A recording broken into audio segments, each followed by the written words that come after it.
podcast est réalisé avec le soutien précieux de More. Parce que nous sommes des entrepreneurs tout comme vous.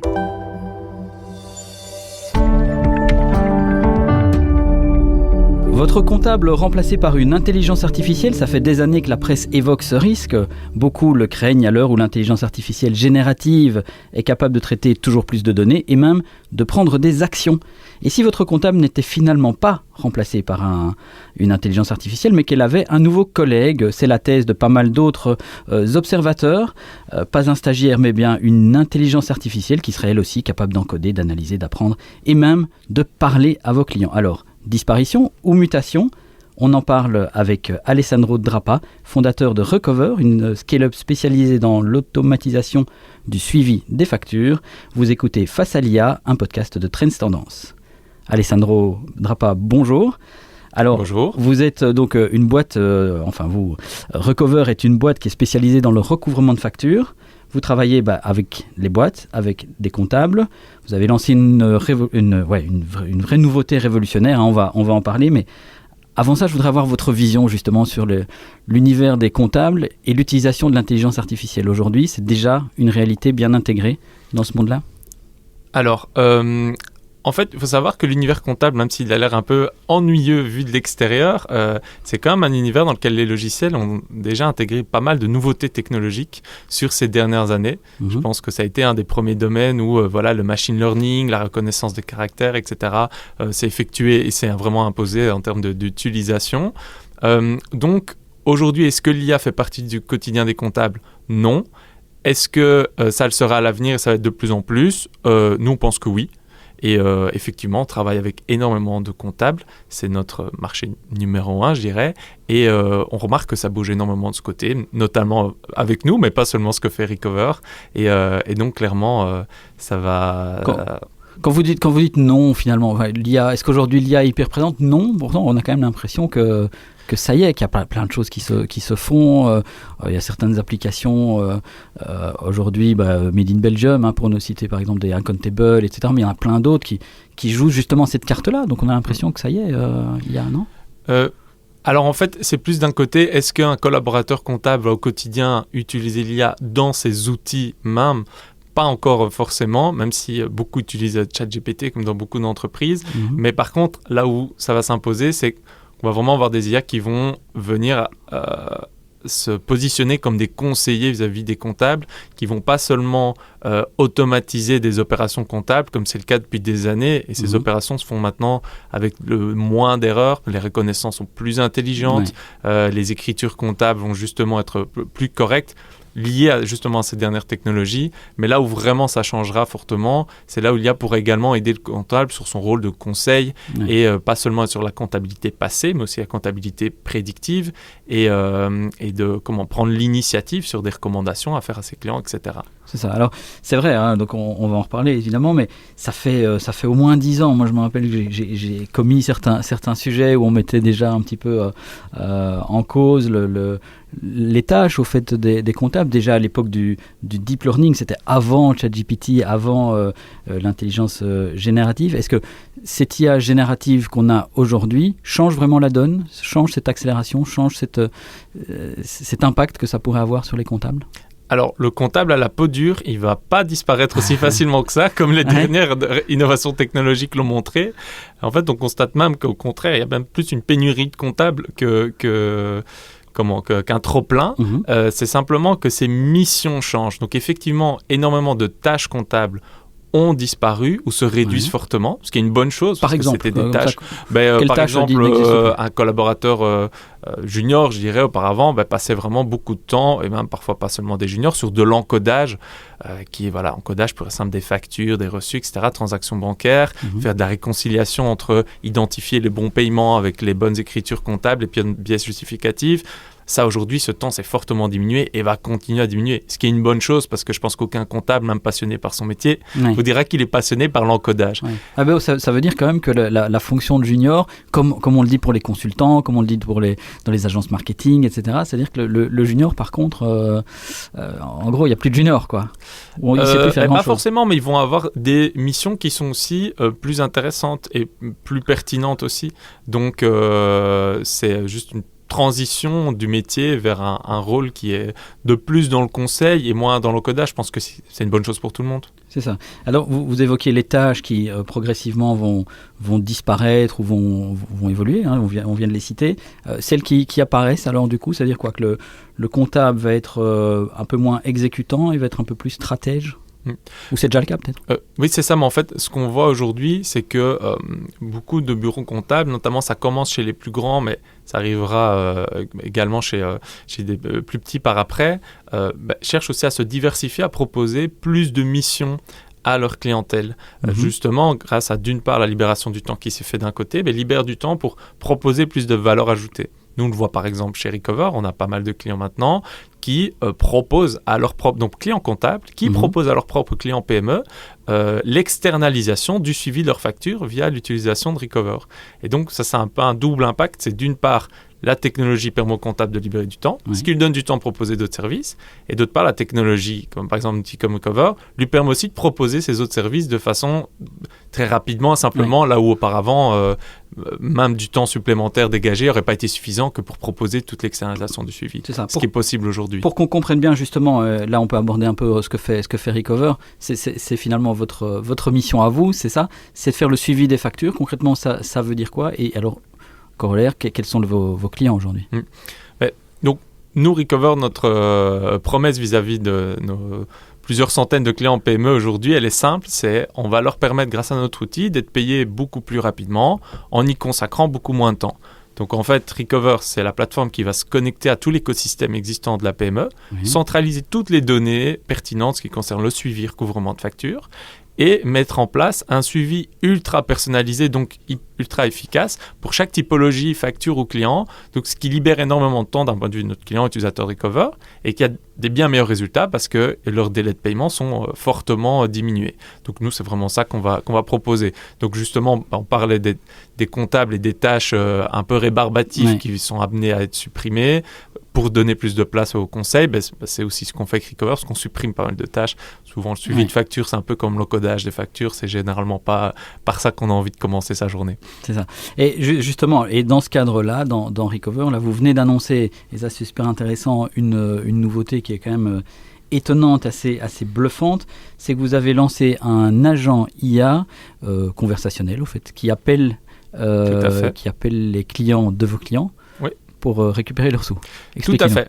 Donc en fait, on est parti de ce constat qui était que Recover permet d'automatiser énormément de tâches, mais une tâche qui restait encore manuelle et qui était assez chronophage chez nos clients, c'est à un moment donné, il faut bien appeler son client pour comprendre ce qui se passe, pourquoi il ne paye pas, est-ce qu'il y a un litige, etc. Et donc, généralement, c'est des tâches que personne n'aime trop faire dans les entreprises et qui en plus sont assez chronophages.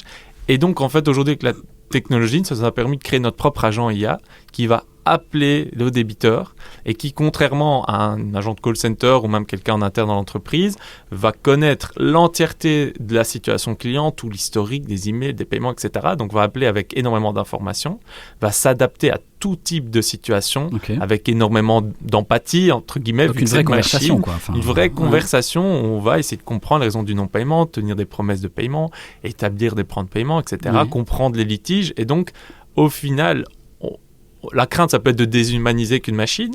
En fait, au contraire, on permet de renforcer encore la relation client parce que peu d'entreprises ont le luxe de passer autant de temps à parler à chaque client pour comprendre chaque situation individuelle. C'est juste pas possible. Et ici, la technologie permet à chaque client de pouvoir exprimer clairement quel est le problème, pourquoi il ne paye pas, etc. Et donc, par après, de résoudre beaucoup plus rapidement, d'obtenir des plans de paiement, etc. Et donc ça, c'est ce que l'IA nous permet de faire. Et ça, effectivement, alors j'imagine que c'est à la fois bluffant, mais pour la personne qui a cet appel d'une intelligence artificielle, alors, c'est encore les débuts, donc j'imagine que c'est déroutant. Les réactions sont positives? Alors, oui, assez positives dans le sens où, comme on le voit, même les gens qui sont réticents à parler à une IA et qui disent clairement moi je ne parlerai pas à un robot de questions, qui commencent les appels assez énervés. En fait, dans un sens, ils se font prendre par leur propre jeu parce que l'IA répond de façon hyper calme, empathique, poli, en disant ok, je comprends tout à fait, il n'y a aucun problème. Un de mes collègues humains vous recontactera donc, comme vous voulez pas on passe parler. La main, est-ce que vous pouvez juste me confirmer vos coordonnées et dites-moi à quel moment il peut vous appeler, etc. Donc la personne parle et au final ils finissent par dire merci, bonne journée, alors qu'ils ont commencé l'appel. Merci madame. C'est ça. Madame d'avoir appelé. Et une fois que les gens petit à petit voient la valeur de l'appel, en fait les gens au final ils s'en foutent s'ils parlent à un humain ou une IA, ils veulent que derrière on résolve leurs problèmes, ils veulent expliquer pourquoi ils ont un problème. Et donc, tant qu'ils sentent que cet appel a de la valeur, au final, peu importe. Et je joue un peu l'avocat du diable, mais pour l'entreprise qui fait appeler finalement une IA, il y a peut-être aussi ce côté un peu touchy, parce que ça veut dire, est-ce qu'on vous considère quand même, on envoie, allez, on va pas mettre du temps de nos humains, de nos équipes, on va leur envoyer une IA, entre guillemets.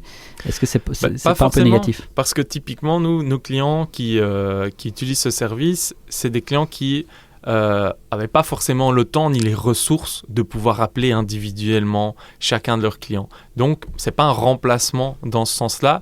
Et de deux, quand on a des entreprises qui font appel, notamment celles qui ont pas mal de volume, à des call centers, au Maghreb, etc., pour passer des appels de suivi de facture, la considération du client n'est pas forcément beaucoup plus élevée dans ces cas-là, parce qu'il y a aussi des gens qui n'ont pas envie de parler à des call centers. Et puis ces gens, malheureusement pour eux, n'ont pas forcément le temps de connaître chaque situation en détail, etc. Donc, la qualité de l'appel n'est pas forcément meilleure, au contraire.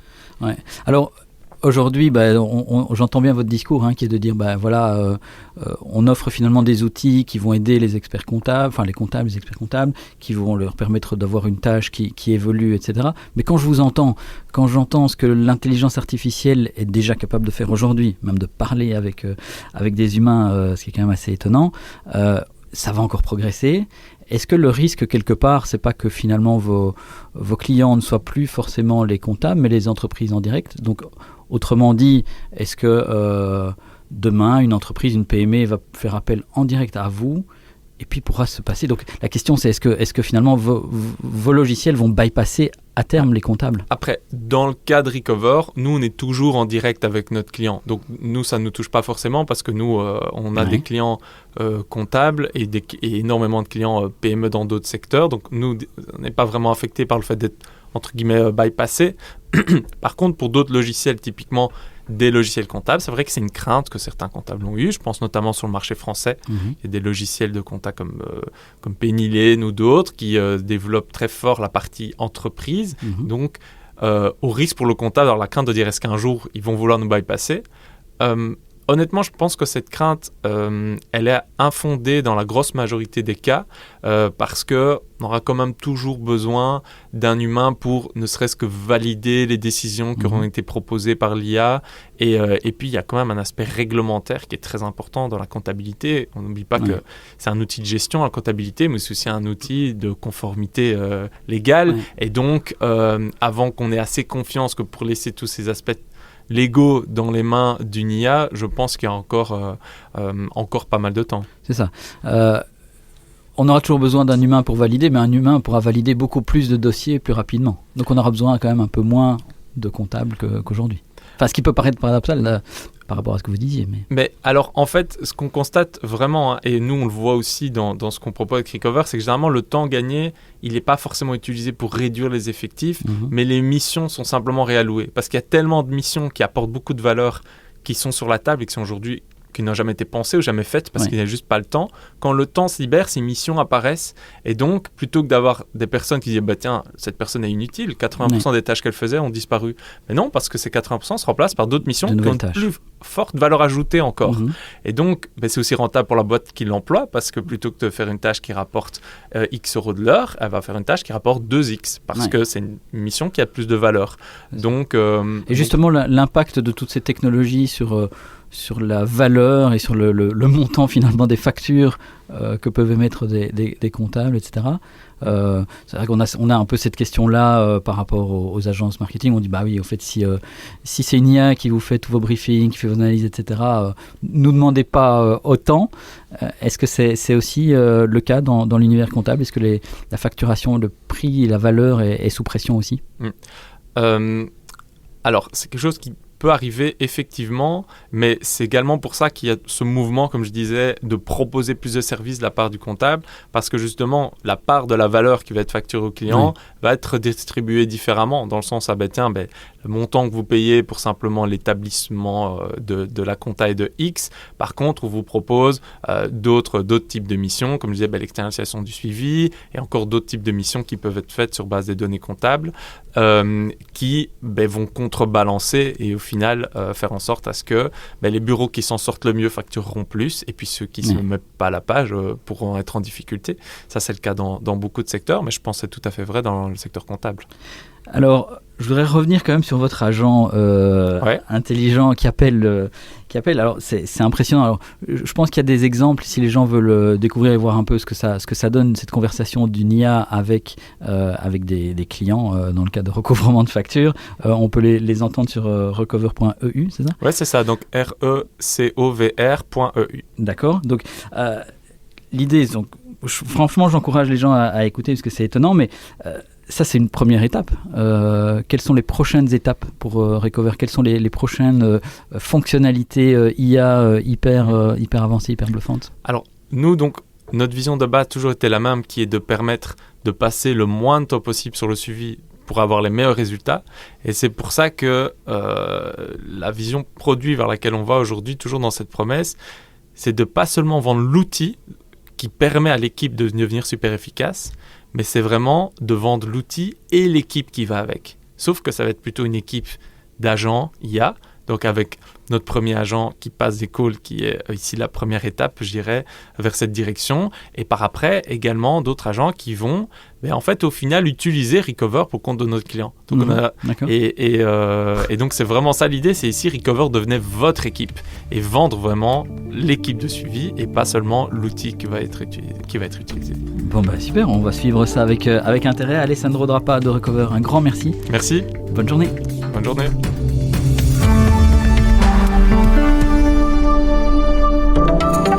Chasser les coûts invisibles. Frais bancaires, logiciels en double, procédures lentes. Un audit More révèle jusqu'à 5% d'économie immédiate. More, parce que nous sommes des entrepreneurs tout comme vous.